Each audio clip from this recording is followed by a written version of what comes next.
मित्रों,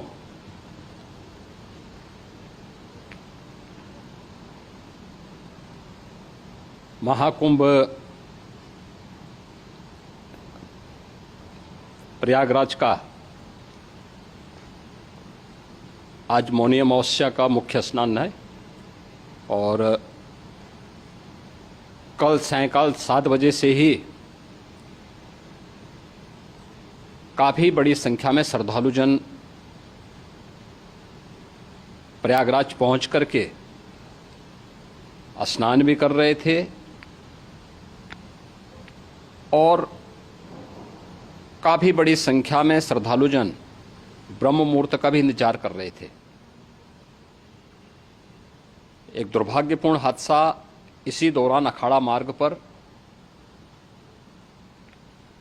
संगम के तट पर हुआ, जिसमें 90 से ज़्यादा लोग गंभीर रूप से या सामान्य रूप से घायल हुए। यह हादसा भारी भीड़ के द्वारा अखाड़ा मार्ग के बैरिकेडिंग्स को तोड़ने और उसके बाद उससे कूद करके जाने के कारण वहां पर हुआ है, जिसमें 30 के आसपास लोगों की दुखद मृत्यु हुई है। 36 घायलों का प्रयागराज में उपचार चल रहा है। शेष घायलों को उनके परिवार के सदस्य लेकर के चले गए हैं। घटना दुखद है, मर्माहत करने वाला है।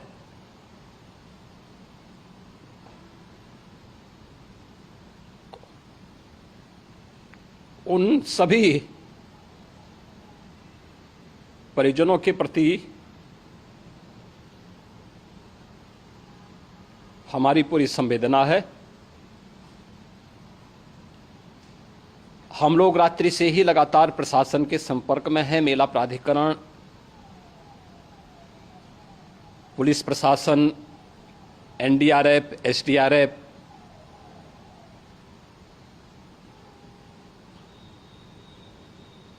और भी अन्य जितने भी व्यवस्थाएं हो सकती थी उन सबको वहां पर तैनात किया गया है। परिणाम उसी का है कि हादसे के कुछ ही देर के बाद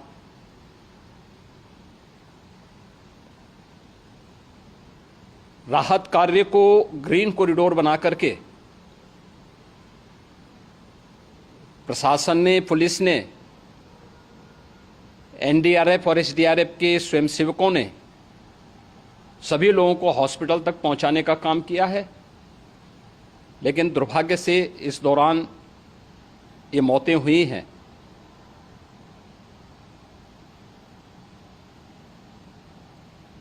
स्वाभाविक रूप से इन सब मुद्दों पर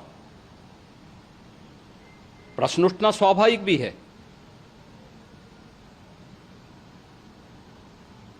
उपचार के बाद बहुत सारे लोग अपने परिवारजनों के साथ जा चुके हैं, उनके परिवार के लोग ले जा चुके हैं।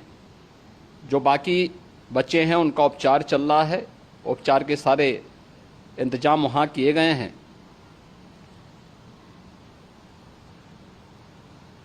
प्रेशर मौनी अमावस्या का ये मुख्य स्नान है महाकुंभ का, और बहुत ज़्यादा प्रेशर प्रयागराज में होने के कारण सभी प्रकार के मार्ग भी चौक थे।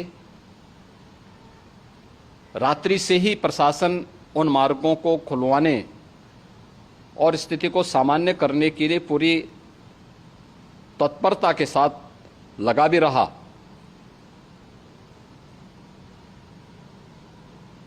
ये सभी घटनाओं के बाद, ये जो हादसा हुआ है, इस हादसा के बाद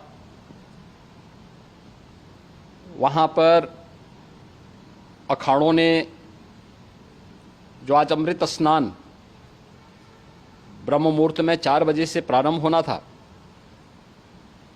मेला प्राधिकरण के अनुरोध पर उन्होंने स्थगित किया था। अपराह्न में अमृत स्नान प्रारंभ हुआ, जिसमें सभी अखाड़ों ने और अन्य जो सहयोगी संस्थाएं हैं उन लोगों ने इसमें भाग लिया। सभी पूज्य आचार्य महामंडलेश्वर भी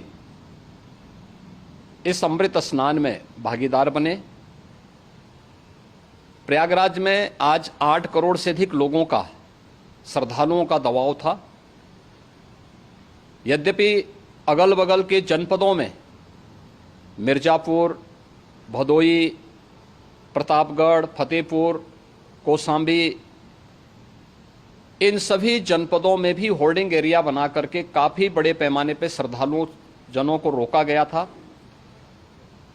जिन्हें अमृत स्नान संपन्न होने के बाद, जब सभी अखाड़े स्नान संपन्न कर चुके हैं, उसके बाद अब वहां से रिलीज किया गया है। इतना भारी दबाव ये पहली बार वहां पर देखने को मिला था, और जिसके बारे में हम लोगों ने पूरे इंतजाम करने के प्रयास भी किए गए थे। रेलवे स्टेशनों पर, चाहे वह झूसी हो, चाहे वह प्रयागराज सिटी हो, प्रयागराज हो, फाफामऊ हो, उन सभी पर लगातार दबाव बना रहा। रेलवे ने भी इस दौरान वहां के दबाव को ध्यान में रखते हुए मेला स्पेशल चलाई। रूटीन और मेला स्पेशल को मिलाकर के लगभग 300 से अधिक ट्रेन रेलवे के द्वारा अब तक चलाई जा चुकी हैं, और जिससे श्रद्धालु जनों को उनके गंतव्य तक पहुंचाया जा सके। उत्तर प्रदेश परिवहन निगम ने भी अपनी 8000 से अधिक बसेज श्रद्धालु जनों को उनके गंतव्य तक पहुंचाने के लिए लगाया हुआ है, और जिससे उन सबको सुरक्षित उनके घरों तक पहुंचाया जा सके। दिन भर स्मूथली, बहुत ही सुगमता के साथ पूरा स्नान इसके बाद हुआ है, जिसमें पूज्य शंकराचार्य, आचार्य महामंडलेश्वर, वरिष्ठ संतजन और सभी अखाड़ों ने इसमें पूरा सहयोग भी किया और पूरे कार्यक्रम को सकुशल संपन्न करने में अपना योगदान भी दिया है। ये सभी घटनाएं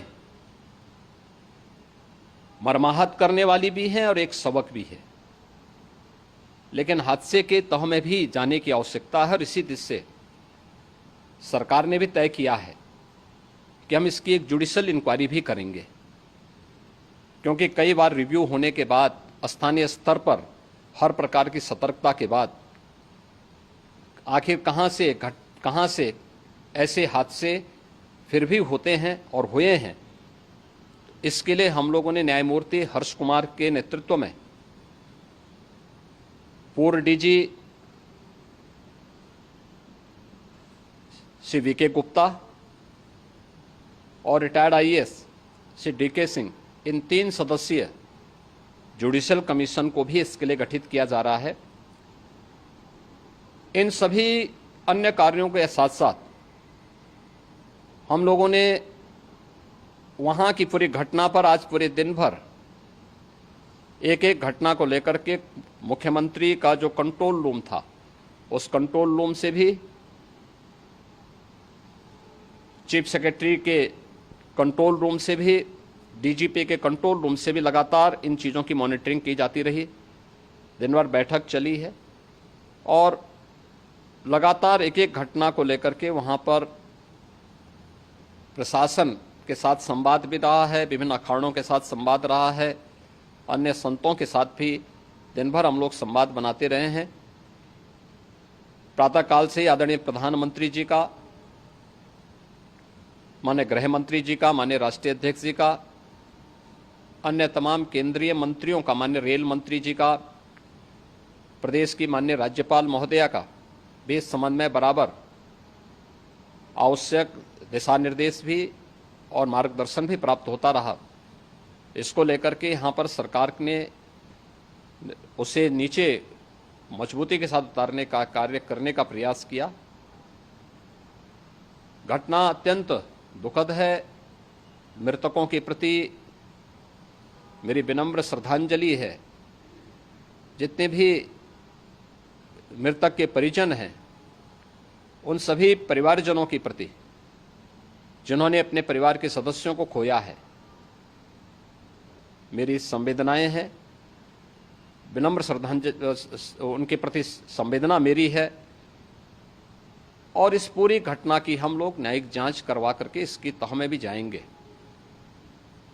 इसके अलावा पुलिस के स्तर पर भी अलग से हम लोग इसके एक अलग से भी जांच करवाएंगे कि आखिर कहां पे ऐसे हादसे किन कारणों से हुए हैं,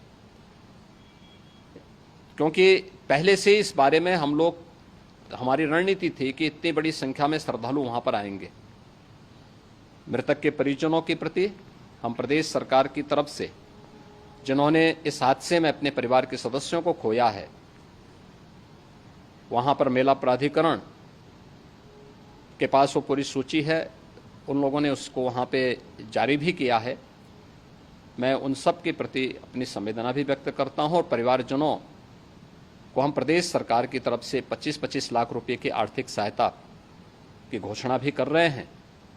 और न्यायिक आयोग इस पूरे मामले को देख करके एक समय सीमा के अंदर राज्य सरकार को अपनी रिपोर्ट देगा और इसमें आने वाले समय में या आने वाले स्नान के लिए भी हम और कैसे व्यवस्था को और सुदृढ़ किया जा सकता है, इसके बारे में भी कल मुख्य सचिव और डीजीपी स्वयं एक बार प्रयागराज जाकर के उन सभी मुद्दों को देखेंगे। आवश्यकता पड़ती है तो फिर इसमें, यद्यपि आज प्रदेश सरकार के तमाम वरिष्ठ अधिकारियों को हम लोगों ने अलग अलग स्थानों पर वहां लगाया गया था और वे सभी पूरी तत्परता के साथ, प्रमुख सचिव नगर विकास वहीं थे, पीडब्ल्यूडी के प्रमुख सचिव भी वहीं पे थे, पावर कॉरपोरेशन के चेयरमैन भी वहीं पे मौजूद थे, जिन एक एक मुद्दों पर वहां पर वे लोग लगातार निगाह रखे हुए थे। लेकिन दुर्भाग्यपूर्ण घटना और ये मर्माहत करने वाली घटना है। मैं सभी उन पुण्य आत्माओं के प्रति अपनी विनम्र श्रद्धांजलि अर्पित करता हूँ।